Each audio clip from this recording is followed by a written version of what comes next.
Hello बच्चों, आप सभी का स्वागत है कुटुंब एकेडमी में। कुटुंब का मतलब फैमिली ऑफ एजुकेशन। यहाँ पर हम देखेंगे आपके यूरोप में राष्ट्रवाद का उदय से संबंधित कुछ महत्वपूर्ण प्रश्न, जो कि आपके 20 नंबर के बहुविकल्पीय प्रश्न यानी ऑप्शनल वाले प्रश्न आते हैं, जिसके अंतर्गत आपको कुछ एक प्रश्न दिया होगा, जिसके अंतर्गत 4 आपको ऑप्शन दिए होंगे।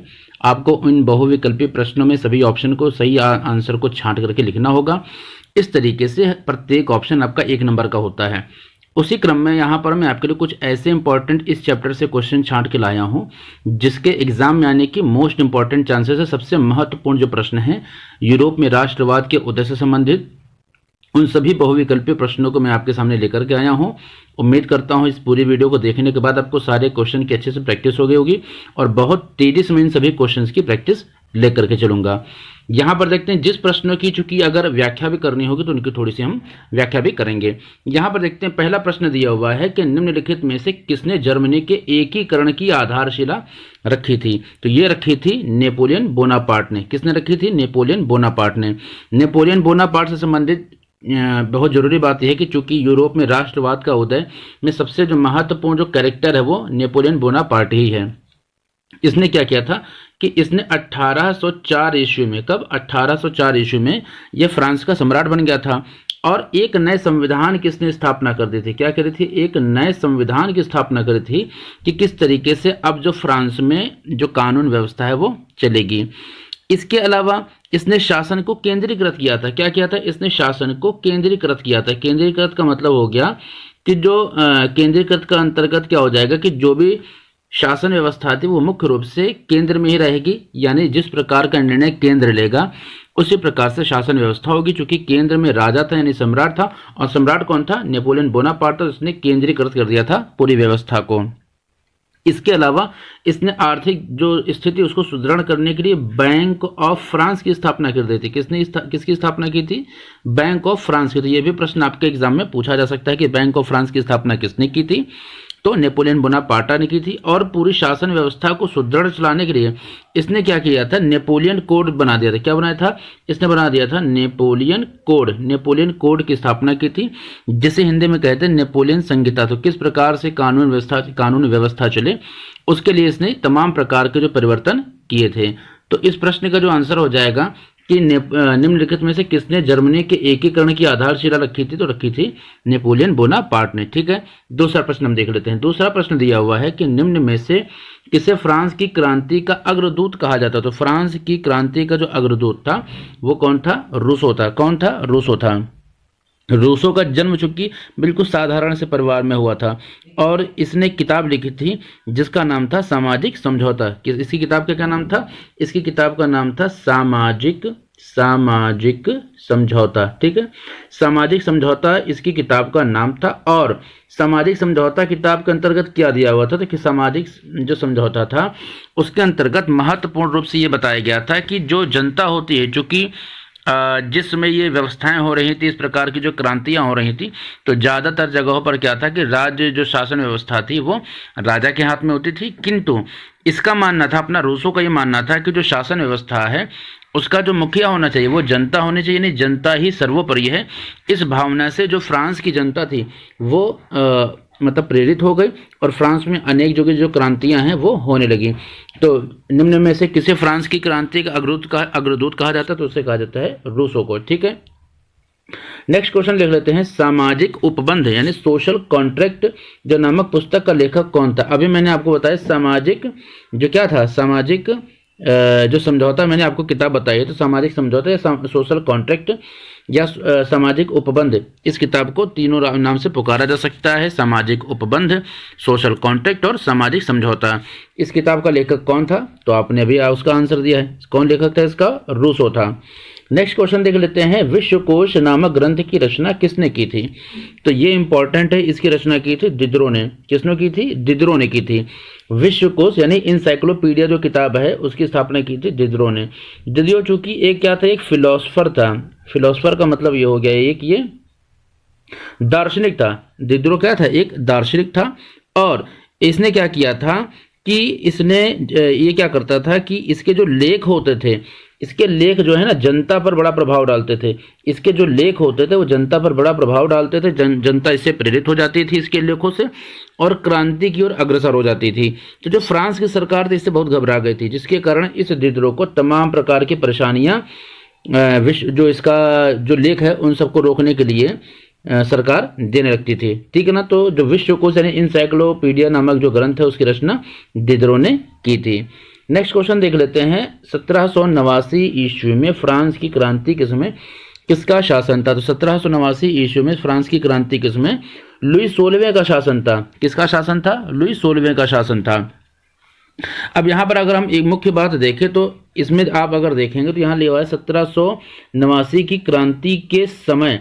अब किसी के शासन काल में अगर क्रांति हो रही है तो इससे हम समझते हैं कि वो जो शासन जो सम्राट रहा होगा उसके समय में क्रांति तभी हुई कि उसका जो शासन अच्छे तरह से नहीं चल रहा होगा, शासन में कुप्रशासन रहा होगा या अयोग्यता रही होगी। तो मुख्य रूप से अगर हम बात करें तो जो लुई 15वें तक तो शासन व्यवस्था बेहतरीन चलती रही, लेकिन लुई 16वें में क्या हो गया था कि लुई 16वां एक अयोग्य शासक था। क्या था? लुई 16वां एक अयोग्य शासक था। इसमें इसके अंदर कोई योग्यता नहीं थी, और ये क्या करता था कि इसके दरबार में एक बार एक मंत्री आया जिसने अपना त्यागपत्र दिया, तो उसने कहा कि तुम बड़े भाग्यशाली हो, तुम्हें जो त्यागपत्र देने को मिल रहा है। तो इस प्रकार की भावनाओं से ये प्रेरित था, जिससे मालूम पड़ता है कि एक अयोग्य शासक था, इसके अंदर विवेक नहीं था और ये शासन प्रशासन में अच्छी तरह से अनुभवी नहीं था। इसकी पत्नी का नाम था, इसकी एक पत्नी थी जिसका नाम था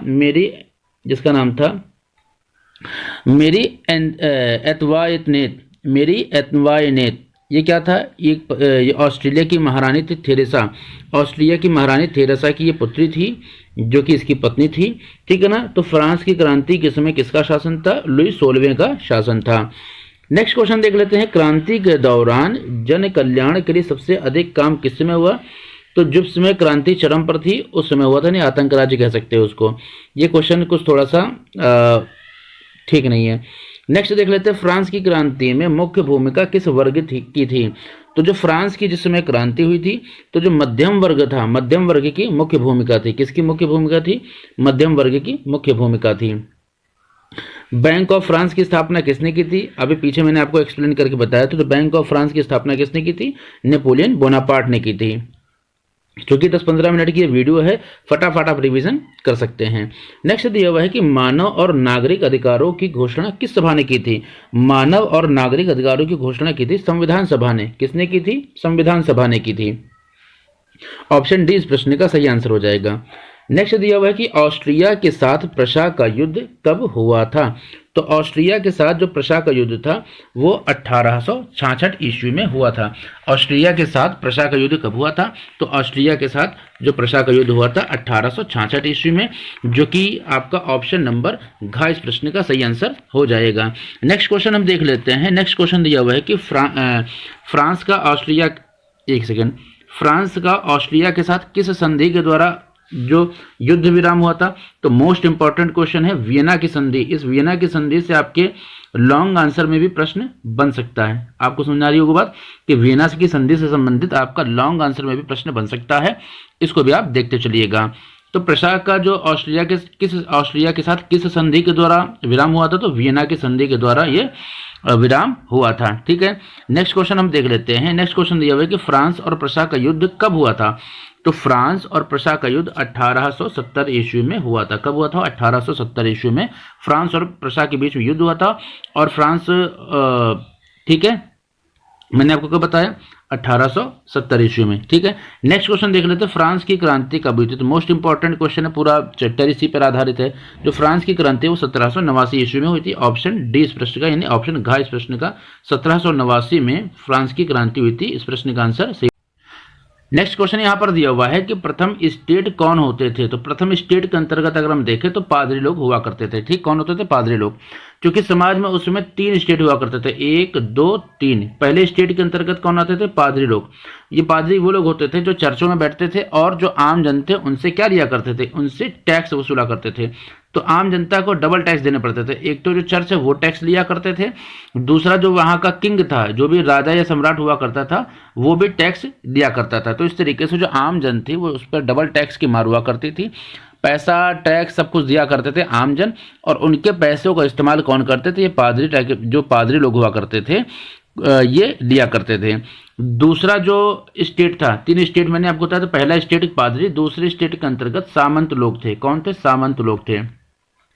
और इस सामंत लोगों को कुछ विशेष अधिकार प्राप्त थे, और जो अधिकार क्या हो गए थे? पहले तो अधिकार प्राप्त थे और फिर जन्म के साथ ही बाई बर्थ इनको वो अधिकार, बाई बर्थ इनको वो राइट्स मिलने लगे, जिसके अंतर्गत क्या होते थे कि तमाम सुविधाओं से लैस हुआ करते थे और राजा के समीप हुआ करते थे, यानी किंग के ये समीप हुआ करते थे। इसके अलावा जो थर्ड स्टेट था, थर्ड स्टेट के अंतर्गत सबसे जो सुविधा विहीन लोग थे, सुविधा विहीन जो लोग हुआ करते थे वो होते थे थर्ड स्टेट के अंतर्गत सुविधा विहीन लोग। और इसके अंतर्गत कौन आते थे? इसके अंतर्गत लेबर यानी मजदूर लोग हुआ करते थे।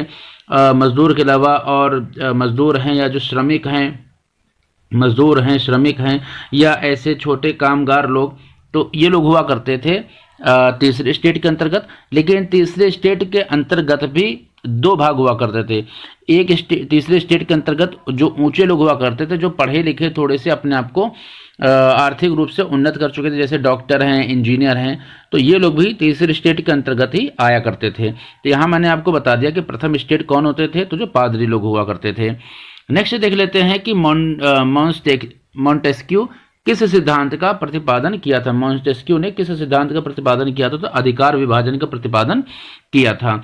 स्वराष्ट्र का प्रारंभ जिस देश में हुआ, राष्ट्रवाद का जो प्रारंभ है वो जिस देश में हुआ वह है, तो राष्ट्रवाद का जो प्रारंभ है जिस देश में हुआ था वह था फ्रांस में। अब राष्ट्रवाद क्या होते? तो देश प्रेम से संबंधित जो भावना थी उसे हम बोलते हैं राष्ट्रवाद की भावना, जिसका प्रारंभ फ्रांस से हुआ था। नेक्स्ट देख लेते हैं, इटली का एकीकरण किसके नेतृत्व में हुआ था? तो जिउसेपी गैरिबाल्डी के नेतृत्व में इटली का एकीकरण हुआ था। और ये जो इटली का एकीकरण है इससे भी एक लॉन्ग क्वेश्चन बनने की संभावना है। नेक्स्ट देख लेते हैं कि पुनर्जागरण युग का अभ्युदय किस देश में हुआ था? तो जो पुनर्जागरण का अभ्युदय किस देश में हुआ था, किस देश में हुआ था? तो ये हुआ था इटली में। ठीक है, नेक्स्ट क्वेश्चन देख सकते हैं, यंग इटली सोसाइटी का संस्थापक कौन था? तो यंग इटली जो सोसाइटी है इसका संस्थापक था मैजिनी। कौन था इसका संस्थापक? था मैजिनी, यानी ऑप्शन घ इस प्रश्न का सही आंसर हो जाएगा। फ्रांस की क्रांति हुई तो 1789 में फ्रांस की क्रांति हुई थी। ऑप्शन ख इस प्रश्न का सही आंसर हो जाएगा। फ्रांस की क्रांति कब हुई थी? तो 1789 में हुई थी। नेक्स्ट देख लेते हैं, 1848 की फ्रांसीसी राज्य क्रांति के फलस्वरूप क्या हुआ था? तो 1848 की जो फ्रांसीसी राज्य की क्रांति या फ्रांसीसी राज्य की क्रांति के फलस्वरूप क्या हुआ था कि गणतंत्र की स्थापना हो गई थी।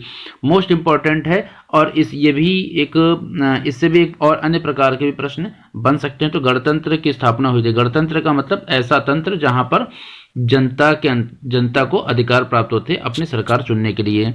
नेक्स्ट देख सकते हैं कि फ्रांस में गणतंत्र की घोषणा किस वर्ष हुई? तो फ्रांस में गणतंत्र की घोषणा 1848 में हो गई थी। ठीक है ना, यानी हम 1947 भारत 1947 में आज़ाद हुआ था। उसके बाद 1900 जो हमारा जो संविधान बन करके 1949 में तैयार हो गया था, और गणतंत्र की स्थापना हमने जो है कर ली थी, जब हमने पूर्ण रूप से संविधान को लागू कर दिया था। नेक्स्ट देख लेते, नेपोलियन का संबंध किस देश से था? तो नेपोलियन का संबंध आपको मालूम है फ्रांस से था। तो इस प्रकार से कुछ मोस्ट इंपॉर्टेंट क्वेश्चंस की जो सीरीज थी, इसके अंतर्गत हमने जो यूरोप में राष्ट्रवाद का उदय है, इनके सभी जो ऑप्शनल यानी बहुविकल्पी प्रश्न हैं उनको हमने लिया हुआ है। आप कमेंट करके बताइएगा कि और किस प्रकार के जो चैप्टर्स हैं जिनके आपको बहुविकल्पी चाहिए, या सभी चैप्टर्स के कुछ बहुविकल्पी हम लेकर के जो मोस्ट इंपॉर्टेंट हर एक चैप्टर्स के बहुविकल्पी हैं, या उससे हम लेकर के हम बहुविकल्पी बताएं, तो आप इसको बताइएगा। ठीक है ना, तो मिलते हैं नेक्स्ट वीडियो में, तब तक के लिए जय हिंद, जय भारत।